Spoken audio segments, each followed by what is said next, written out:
Guys let's be honest, मुझे ऐसा लगता है कि बॉर्डर 2 के मेकर्स ने जानबूझकर इतने सारे लो एफर्ट्स और लो स्टैंडर्ड्स वाले असेट रिलीज करे थे, क्योंकि जब एक्चुअल में मूवी रिलीज हो, अगर वो मूवी बुरी भी रहे तो भी इस टीजर और ट्रेलर के सामने वो एक टाइटैनिक लगे। सो गाइस फाइनली मैंने बॉर्डर 2 मूवी देख ली, और हाँ, ये उसी बॉर्डर मूवी का सीक्वल है जिसको पूरे हिंदुस्तान ने सेलिब्रेट किया था। और हाँ, आज भी जब कभी कोई पैट्रियोटिक मूवी रिलीज होती है तो उसका डायरेक्ट कंपैरिजन बॉर्डर के साथ ही होता है, और बॉर्डर को आज भी पैट्रियोटिक जनर का बेंचमार्क माना जाता है। ये फिल्म बॉर्डर का सीक्वल होने के बाद भी इस मूवी के साथ कोई एक्सपेक्टेशंस नहीं है, बिल्कुल जीरो एक्सपेक्टेशंस है, स्पेशली गदर 2 देखने के बाद, क्योंकि वो मूवी एक कंप्लीट कैश ग्रैब अटेम्प्ट थी। और इस मूवी के टीजर और ट्रेलर और डेलिबरेट अनाउंसमेंट के बाद ये भी बिल्कुल वही लग रही थी। अगर ऑनेस्टली बताऊं तो गदर 2 के अनएक्सपेक्टेड बॉक्स ऑफिस कलेक्शन ने सनी देओल को बॉर्डर 2 मूवी करने पर मजबूर कर दिया है,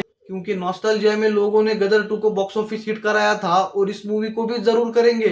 लेकिन फिर भी कहीं ना कहीं इस मूवी के ऊपर थोड़ी सी उम्मीद थी, क्योंकि इस मूवी का डायरेक्टर है अनुराग सिंह। इस बंदे ने पंजाब 1984 और केसरी जैसी मूवी बनाई है। अगर किसी बंदा केसरी जैसी मूवी के पीछे हो तो उस बंदे के ऊपर भरोसा करना कोई बुरी बात नहीं है। तो चलिए देखते हैं डायरेक्टर अनुराग सिंह ने बॉर्डर की लीगेसी को आगे बढ़ाया है या फिर उसे उसी की मिट्टी में दफनाया है। मूवी बेस्ड है 1971 इंडिया पाकिस्तान वार के ऊपर, और मूवी की शुरुआत होती है लेफ्टिनेंट कर्नल फतेह सिंह के साथ। और वही सनी पाजी आज भी अपने ही जमाने में जी रहे हैं। लिटरली वो बंदा लैंडमाइन के ऊपर खड़ा है और वहीं से दुश्मन को पेल रहा है, और दुश्मन को पेलने के बाद उसको उसी जगह पर खड़े होकर धमकी दे रहा है। अगर सनी पाजी ऑनेस्टली बोलूं तो ये सब काम सिर्फ आप ही कर सकते हो, और ऐसे काम सिर्फ आपके ऊपर ही सूट करेंगे। जीरो एवोल्यूशन वही सेम सनी देओल आपको देखने को मिलेंगे। सनी पाजी के अंदर आपको कोई चेंजेस नहीं मिलेंगे। ये बंदा तब भी वैसा ही था और आज भी वैसा ही है। और अब बात करते हैं वरुण धवन के इंट्रोडक्शन की। एंड भाई ऑनेस्टली बोलूं तो वरुण धवन का इंट्रोडक्शन मूवी का सबसे बेस्ट पार्ट था। इंट्रो में एक सीन है जहां पर वरुण धवन बिना किसी वेपन के ही सिर्फ डायलॉग से ही दुश्मन सोल्जर्स को डरा देता है। भाई वो सीन इतना स्ट्रांग और इतना पावरफुल था, अगर आप देख लोगे ना तो आपका सीना चौड़ा हो जाएगा। एंड वरुण भाई, sorry I doubted you, I was not familiar with your game. And भाई साहब, you deserve an apology letter from all of us. Literally जो कोई भी आपको सोशल मीडिया पे ट्रोलिंग कर रहा है ना, उनको बस ये मूवी दिखा दो, वो सबके सब अपना मुंह बंद करके चलेंगे।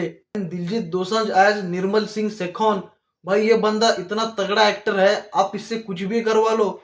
मतलब सिंगिंग, एक्टिंग, डांसिंग, ये बंदा हर एक चीज में अपना अलग चार्म ला देता है।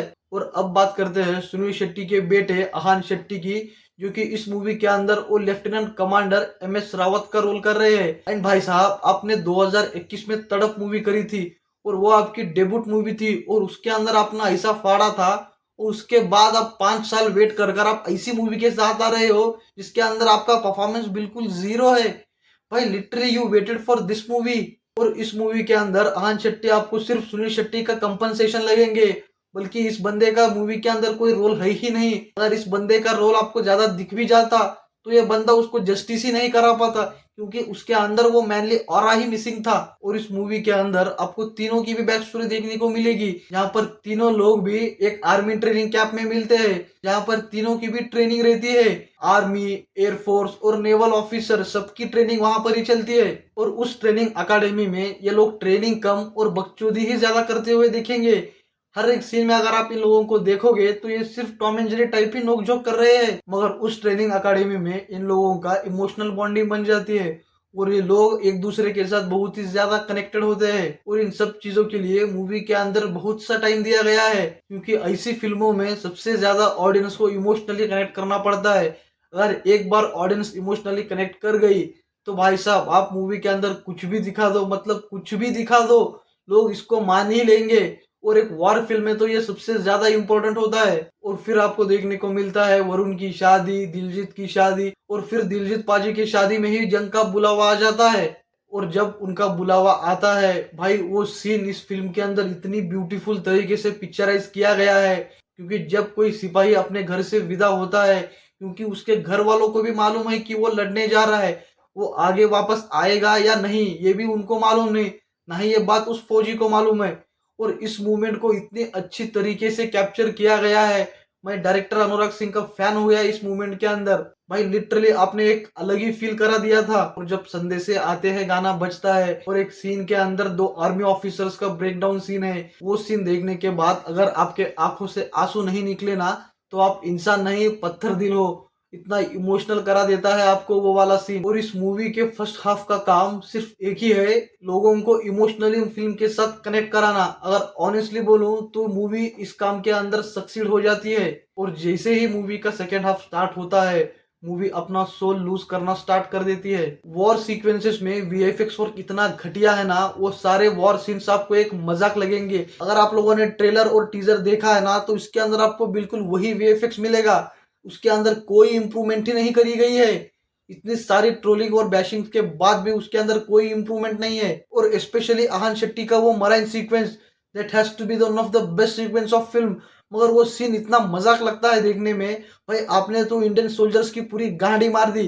और दिलजीत के एयर अटैक सीन्स भी आपको बिलीवेबल ही नहीं लगते।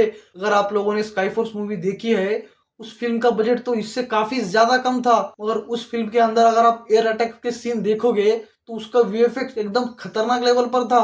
मगर ये फिल्म आपको पूरी चूतिया लगेगी उसके सामने। ये मूवी एक्चुअली बहुत अच्छी हो सकती थी अगर इन लोगों ने अच्छी एडिटिंग और वीएफएक्स वर्क किया होता तो। मूवी के अंदर आपको सब कुछ देखने को मिलेगा, इमोशंस है, परफॉर्मेंस है, मूवी की स्टोरी है, सब कुछ फिल्म के फेवर में है। अगर फिल्म के फेवर में नहीं है तो इस फिल्म की एडिटिंग और इस फिल्म का वीएफएक्स वर्क वो इतना घटिया और मजाक लगता है देखने में, आपका पूरा दिमाग का भांग भोसड़ा हो जाएगा। एंड क्लाइमैक्स में Varun Dhawan leads from the front और वो कॉम्बैट सीक्वेंसेस काफी वेल क्राफ्टेड लगते हैं। वो देखने में भी आपको बहुत ही मजा आएगा। और इस फिल्म की अच्छी बात यह है कि इस फिल्म के अंदर सिर्फ मेन लीड्स को ही नहीं, बाकी साइड कैरेक्टर्स को भी अच्छा टाइम दिया गया है। आप लोग उनके साथ भी इमोशनली कनेक्ट हो जाओगे, उनका दर्द भी आपको फील होगा। अगर कोई सीन में मर रहा है, किसी को गोली लग रही है, then you can feel their pain. Varun का फाइनल फाइट सीन और उसका रोर, भाई दैट वाज टू गुड। लेकिन मूवी की मुझे एक बात समझ नहीं आई, ये भिखारी पाकिस्तानियों के पास एडवांस वेपन्स है और मशीन गन है। भाई हमारे पास क्या था? लिटरली हमारे जवान सिर्फ आगे चलकर मर ही रहे हैं और सिर्फ सनी पाजी और वरुण धवन ही सबको पेल रहे। भाई अपने जवान कोई कम नहीं थे, एटलीस्ट उनके हाथ में कुछ हथियार तो दे दो यार। वो सिर्फ सामने जाकर मरने का काम ही कर रहे हैं। और 71 का वार हमने डोमिनेट किया था। अगर आप इस मूवी को देखोगे तो आपको ऐसा लगेगा ही नहीं, ऐसा लगेगा कि वो लोग आराम से हमको पेल रहे हैं। भाई this is how you represent our Indian army. भाई थोड़ी तो शर्म कर लेते यार, कुछ तो अच्छा काम दिखा देते। अगर पाकिस्तानी लोग भी ये मूवी देखे वो भी हमारे ऊपर हंसने लगेंगे, क्योंकि सिर्फ क्लाइमैक्स में आपने चमत्कारी तरीके से जिता दिया। जो पूरा वार का प्रोसेस था उसके अंदर तो आपने हमको हरा ही दिया था। और एक सीन में तो लिटरली सनी पाजी भागते हुए मिल्स बॉम्ब के साथ पूरा टैंकर उड़ा देते हैं। भाई अगर आप लोग ऐसे कुछ सीन्स दिखा रहे हो तो कुछ तो कन्विक्शन रखो आप लोग। और ऊपर से आपका वीएफएक्स इतना घटिया है, वो सीन्स इतने अनबियरेबल लगते हैं, भाई देखने का भी मन नहीं करता। सॉरी भाई, ये सब देखने में इतना ज्यादा बचकाना लगता है कि देखने का भी मन नहीं करता। बट एंड में जब पाकिस्तानी सोल्जर्स वरुण धवन को ऑलमोस्ट मार ही देते हैं, तब अचानक से सनी पाजी की चमत्कारी एंट्री हो जाती है। भाई वो एंट्री इतनी पावरफुल थी, वो मिसाइल से ही पाकिस्तानी का सर उड़ा देता है। उस सीन के ऊपर इतनी तालियां और सीटियां बजी थी, भाई अलग ही लेवल का सेटिस्फेक्शन मिला था। अगर ऑनेस्टली बोलूं तो उसी सनी पाजी के रोर के लिए, उसी बॉर्डर का एक्सपीरियंस के लिए तो हम इतनी महंगी टिकट लेकर मूवी के अंदर बैठ जाते हैं। एंड भाई उस सीन के ऊपर आपको ऐसा लगेगा कि फुल पैसा वसूली हो गया।